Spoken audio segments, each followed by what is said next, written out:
this is the first time I'm talking to you. And Azadi Ka Amrit Mahotsav wishes to all of us. But I just hope that we can wish the temples also one day Azadi. Coming to the very point, the statement made by the distinguished individual today was about communist government. Let us not give color to any government, especially communism has something very, very unique, because there was a statement made by Nikolai Bukharin who said communism is incompatible with religious faith. So especially when a communist government says that we are going to upkeep the temples, it is an oxymoron in itself.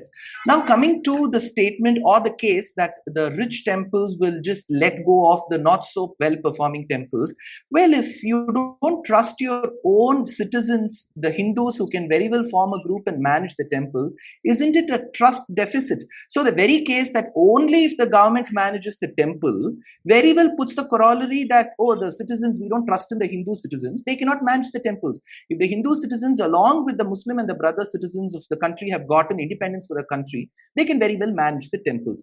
The second layer of problem, Zaka, which we fail to notice is one, the government says we are going to manage the temples at a level where the administration is concerned.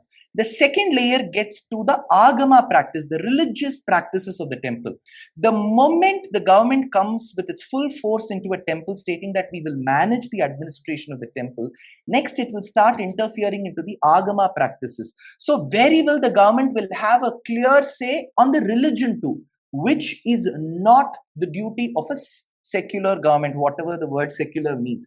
So ideally, if the question asked by you is, if the rich temples will not take care of the not so good temples or not so well performing temples, I'm sure the honest Hindu citizens of this country can get together and very well keep up the temples. The government doesn't have to worry so much and put this migration. Since you brought up the agama question, and this was well, if the case is the social discrimination may happen, then in that case, I'm sorry to say this, I do not want to pull in other religions at all. I have equal respect for other religions.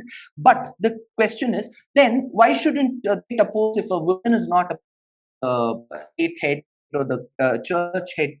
Then they should oppose there as well. That's a general discrimination there, right? Mm-hmm. So if the question is of social discrimination and so the Archaka's appointment is a big question, then you should be questioning the churches and the mosques. Some of the mosques, I understand that women are not allowed. And in churches, the women can never become the Pope head or something. So in that case, you should be questioning them also. Okay, Vivek Srivastav, respond to that. See, Zakat made till 1991, the kings were existing, and then the government said we will take control. Just for the information of the viewers of this channel, all the kings who belonged to the Travancore dynasty called themselves Padmanabha dasa, the servant of Lord Padmanabha. No government says that. So if you say that I will take over, have the same motive and the vision in you that you are the servants of the Lord. If you say that the religion is distinct from me, you have no right to take over the temple. Second point, there was an irrelevant point made about some Rahims and Asaram Bapus. Well, they exist in every religion. They are not particular only to the Hindu religion. So if at all you want to be fair, impartial, do it for the other religions where there is gender discrimination. Third point, coming to the management, yes, of course, Suman C. Raman said we should have a body and a committee made. If at all, this very question, Zaka, of freeing temples comes because there is mismanagement in the temples in which the government manages. That is why this question is coming. If everything is hunky-dory, then why will the Hindus go to the court and say, give the temples to us?